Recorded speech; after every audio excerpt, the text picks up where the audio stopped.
जय श्री कृष्ण। मैं आज आप सबको संकट से मुक्त होने का उपाय भी बताऊंगी और उसके साथ एक सच्ची घटना भी सुनाऊंगी। वेलकम टू माय चैनल विश्व रेवा। मैं हूँ विष्णुप्रिया। मैं कोई ज्योतिषी नहीं हूँ और न ही कोई बहुत बड़ा ज्ञानी हूँ। मैं सिर्फ विष्णुप्रिया हूँ।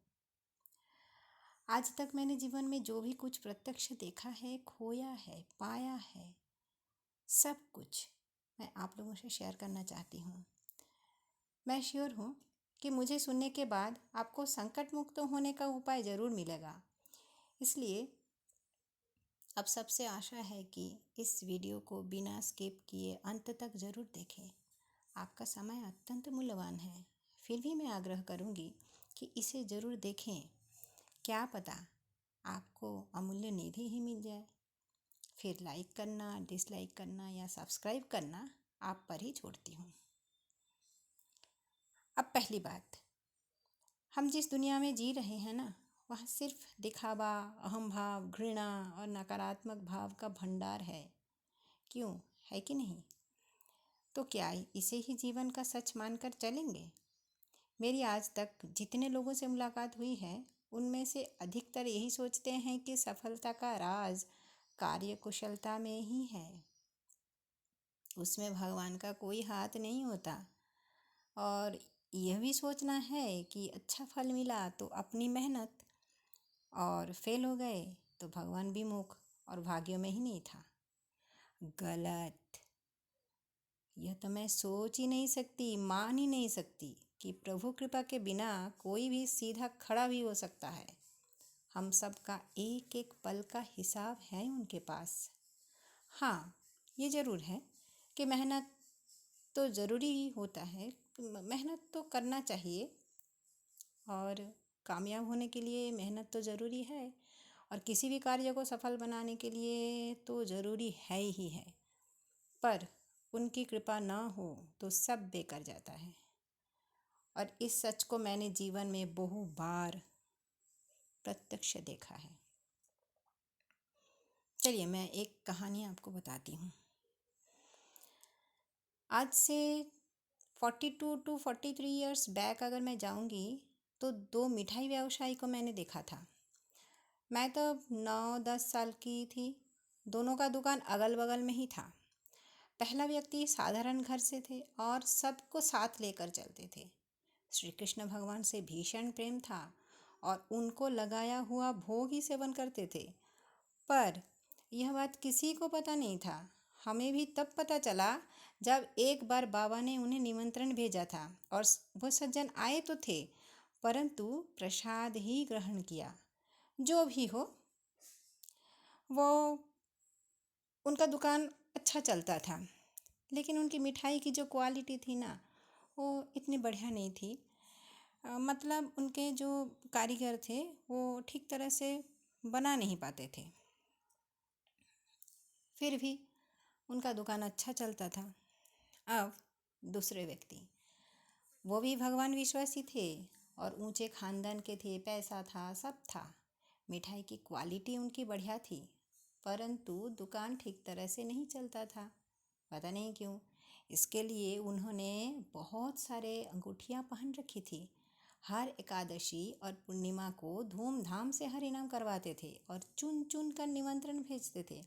इतना ही नहीं, इतना डंका भी पीटते थे कि उन्होंने कितने लोगों को खिलाया और क्या क्या खिलाया है, वगैरह वगैरह वगैरह। मेरे बाबा उनसे मिठाई खरीदते थे। मैं भी कभी कभी बाबा के साथ जाया करती थी। बाबा से वे प्रायतः कहा करते थे, मैं इतना कुछ कर रहा हूँ भगवान के लिए, और परंतु उन्होंने आज तक मेरे लिए कुछ नहीं किया है।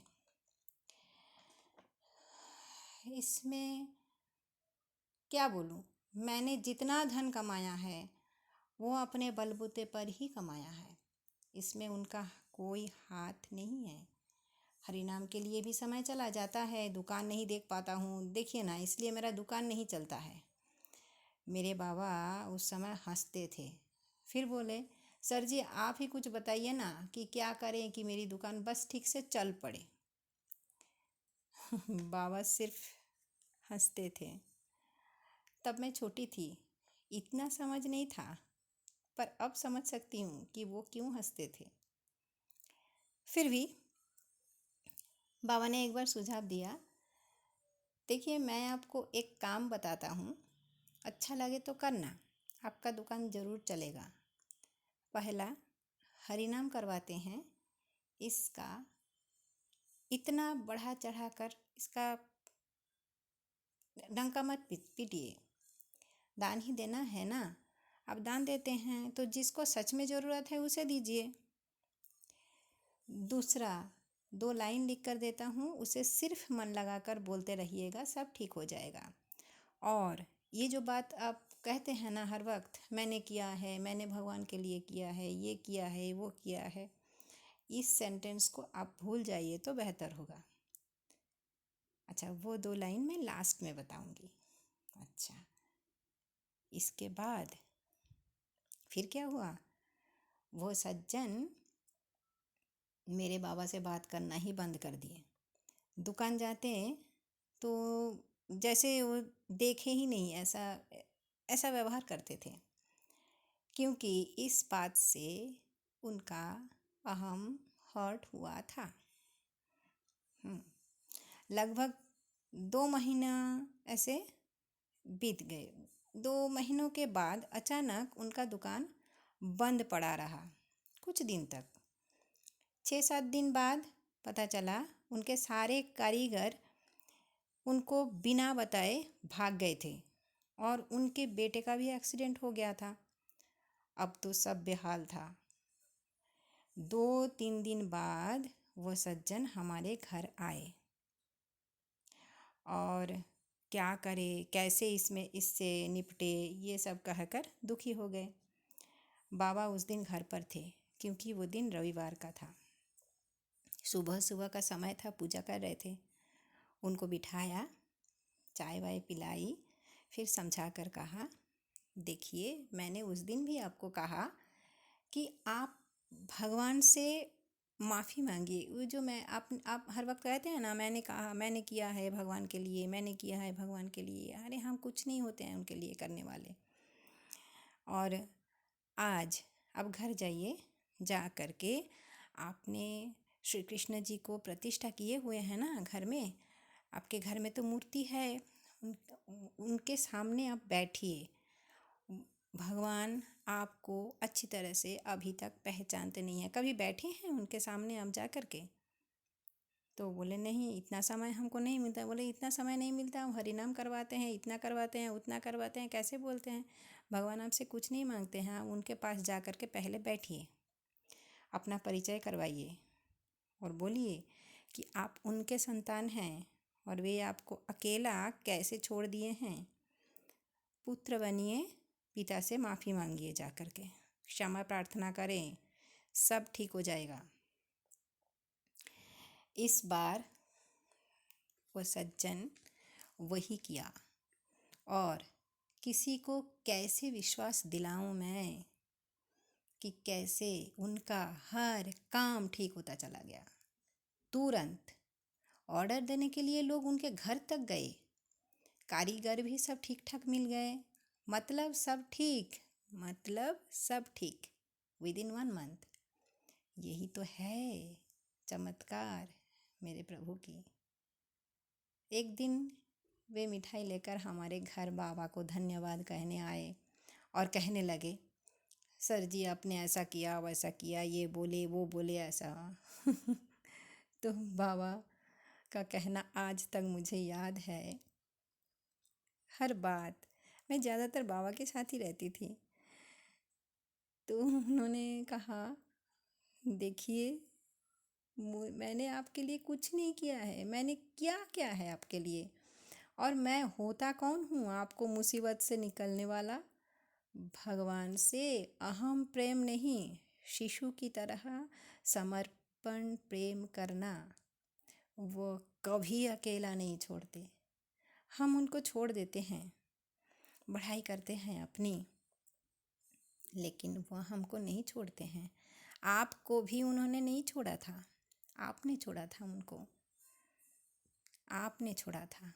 अब समझ में आया मैं क्या कहना चाहता था। तो इतना कह करके समझा बुझा करके उनको भेज दिया बाबा। तो ये थी एक कहानी। ये कहानी नहीं है, ये सच है। बहुत साल बाद मैं गई थी वहाँ पर, अभी अभी कुछ 2-3 साल पहले, वो दो दुकान देखने के लिए। लेकिन वो जगह मैं पहचान ही नहीं पाई, क्योंकि अभी सब नया सब बन गया है, समझ में नहीं आया। और वो लोग भी नहीं हैं, तो समझ में नहीं आया। ठीक है, तो मेरा कहना आप सबसे यही है कि आप भी भगवान से सखा भाव से, वात्सल्य भाव से प्रेम करें। कभी कभी उनके सामने आप बैठिए, बैठकर उनको सिर्फ देखते रहिए, जैसे एक शिशु माँ को देखता है प्रेम से, इस आशा से कि कब उसको उसकी माँ ऐसे ही प्रेम करती रहेंगी, है ना। तो इस तरह से मेरे प्रभु ना है ही ऐसे कि प्राण ही अटक जाए उसमें। उन्हीं में प्राण बसाना चाहिए हमको, यही सच है। आप इस घटना से क्या सीखे हैं मुझे ज़रूर कमेंट करके बताना। अब वो महामंत्र मैं आपको कहती हूँ। कृष्ण केशव कृष्ण केशव कृष्ण केशव पाहि मां, राम राघव राम राघव राम राघव रक्ष मां। क्या यह मुसीबत से छुटकारा पाने के लिए काफ़ी नहीं है? एक बार, सिर्फ एक बार एकदम आँख बंद करके सीता मैया को, श्री राम जी को स्मरण करके एक बार इसे उच्चारण करके देखिए ना, हृदय से, क्योंकि हृदय में ही प्रभु नारायण बसते हैं, है कि नहीं, श्री राम बसते हैं। कैसा लगा ज़रूर शेयर करें। आभार। जय श्री कृष्ण।